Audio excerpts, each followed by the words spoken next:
Hey, this is Jason Creel. Today we're going to talk about utility trailers for your lawn care business. You know, there's, depending on what you're trying to accomplish, what kind of equipment you have, there could be a different need for what type of utility trailer you're looking for. And so this is meant to just give you some guidance, whether you're starting out or you're looking to upgrade trailer. I can at least give you some information to help you along that process. So I've had quite a number of utility trailers, and at one point I did have an enclosed trailer. And I want to talk to you about the different kind of equipment and the size trailer you may need for that equipment. So I just got this trailer this week. It's a 5x10 trailer, and so what I'm looking to set this one up with is my zero-turn mower and also just a push mower. And so, you know, a 5x10 gives you plenty of room for that setup if that's the kind of equipment you have. I had the same exact equipment set up on a 5x8 trailer, but it was extremely tight to the point that the push mower wheels had to basically fit underneath the back of the zero-turn mower to fit on the trailer. And so that was not a long-term solution. And so I was happy to be able to upgrade to this trailer. Now, if you are growing your business, you have more equipment, I'm going to talk about some of the other options. Trailers come in all kind of sizes, but some common sizes out there for a lawn business would be a 6x12, or sometimes I've had 6.5x12 trailers. And I really like that extra half a foot wide, you know, being a 6.5x12 as opposed to a 6x12, because and I'll just tell you how I've had my trailer set up in the past. When I had a 6.5x12 foot trailer, and I had a mulching mower, let's just say I had a 52-inch mulching mower, and this is the setup I had. 52-inch mulching mower, a 42-inch walker mower I'd bag with, and a push mower. And so basically the walker would sit, I would back the walker in, would sit right here, and the walker, one thing, whether you have a walker or an X-Mark Navigator, the deck will flip up. And so I would use that, at least I think it does on the Navigator, I know it does on the walker. But anyway, I would flip the deck up on the walker, and then I had a little box built over there out of 2x4s, and that was where the push mower went. So you're looking at a push mower, the walker backed in right here with the deck flipped up, and then that gave you room for your mulching mower, which, like I said, I had a 52-inch mulching mower. So in that way, you know, if you're running a 3-man crew, or you've got 2 mowers, 2 zero-turn mowers that people can use at all times, you got your trimmer racks, blower racks, you know, and like I said, a 6.5x12 will fit that situation if you have a walker where the deck will flip up, or a stand-on mower, you know, it's more compact, and probably a walk-behind mower as well, you know, but most likely not 2 riding zero-turn mowers. So if you're looking to get 2 riding zero-turn mowers on a trailer, and again, you need to measure mowers, but I would say you're probably going to need a 7x14, you know, would be a next size up. And you may want to check with that. I mean, some people may go ahead and get a 16-footer, but with a 14-footer, you can probably fit 2 zero-turn mowers on there, and, you know, a push mower and all your other accessories and that sort of thing. You know, there are people out there, and I see them. And I've seen, you know, huge trailers, and they've got. I've seen them with 4 60-inch mowers on one trailer, you know, just one big long utility trailer, open trailer. And so, I mean, they'll come in all different sizes depending on what you need.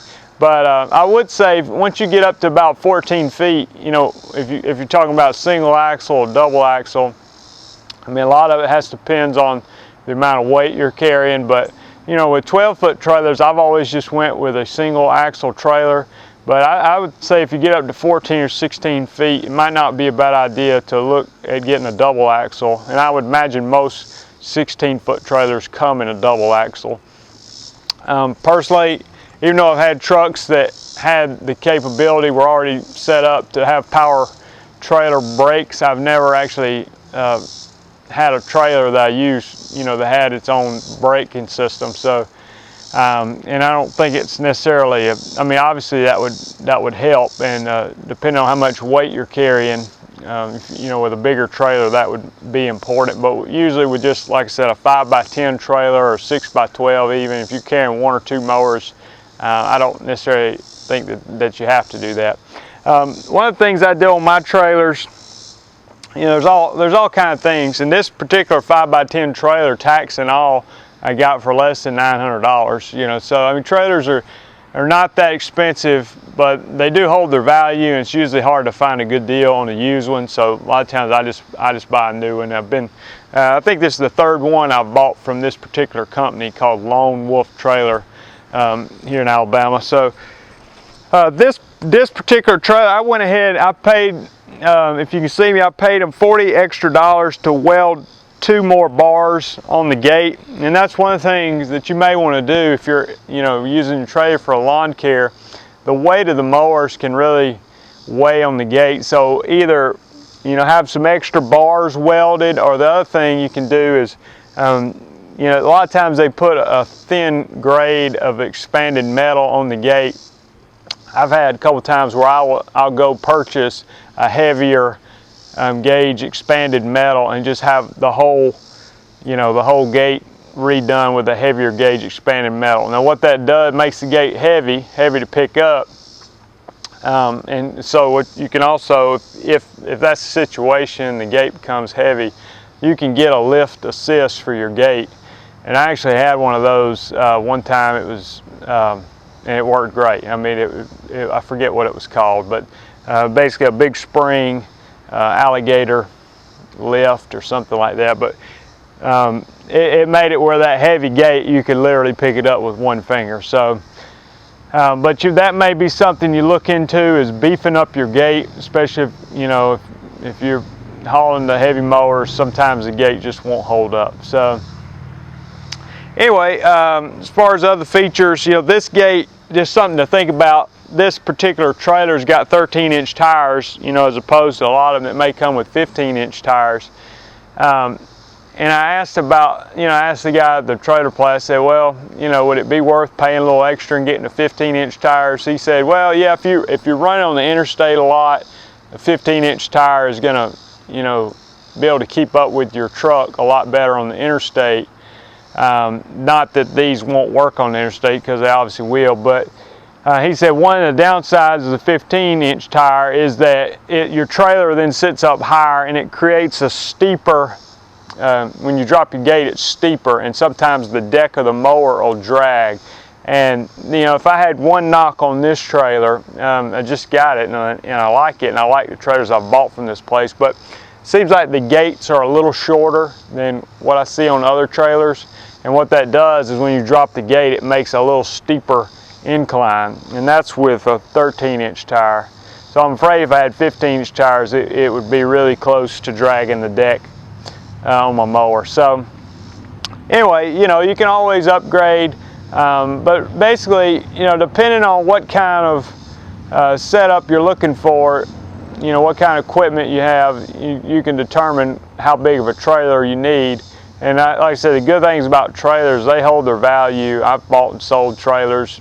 I mean, sold several used ones. I usually buy them new, but they really sell well. You know, it's depending on where you're traveling. I mean, if I'm traveling through the neighborhood or anything, I'm not going to strap my mowers down. I usually don't strap them down, but I do take a few precautions. One being, I'll take a 2x4, I haven't done it yet on this trailer, but where the mowers typically sit, I'll run a 2x4 the width of the trailer, and that sort of chucks the tires, you know, to keep the mower from rolling back. Like I mentioned earlier, you can build a box that your push mower will sit in, just a single 2x4, you know, L shape around in the corner of the trailer, and that'll keep your push mower from rolling around. So, you know, do things like that to customize your trailer. Like I mentioned, the lift assist. You also get blower and trimmer racks and those sort of things to really, you know, make it work for your lawn business, as well as, You can get a a toolbox welded up there on the front of the trailer, or just whatever you need to keep your gas cans and that sort of thing in, or you can keep them in the toolbox on your truck. So learn what works for you. But anyway, hope this helps if you're looking to buy a trailer for the first time and wondering what size or type you need for your lawn business. Thanks.